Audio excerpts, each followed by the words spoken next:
এই জায়গা থেকে টপ অসাধারণ ড্যামেজ, সামনের দিকে কিন্তু টপ ড্যামেজ দিচ্ছে, নকআউট হয়ে গেল। এন্ড আইসির প্লেয়াররা কিন্তু একে একে এবার ডাউন হওয়ার সম্ভাবনা আছে, বাট এই প্লেয়ার ডাউন হওয়ার পর বাকিরা চাচ্ছে কোনোভাবেই কিন্তু এপিজি মিস করতে চাইবে না এই ম্যাচটাকে। দিনের তৃতীয় চিকেন ম্যাচ হবে কি তাদের জন্য? গ্রেনেড চার্জিং হয়ে যাচ্ছে, গ্রেনেডটা খেলো বাট না, কোনোভাবেই কিন্তু ইম্প্যাক্ট ওখান থেকে আসেনি।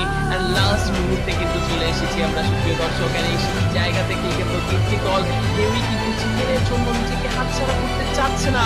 তিনটি দল থেকেই কিন্তু চারটি চারটি করে প্লেয়ার যেভাবে সার্ভাইভ করে আছে। So India 4v4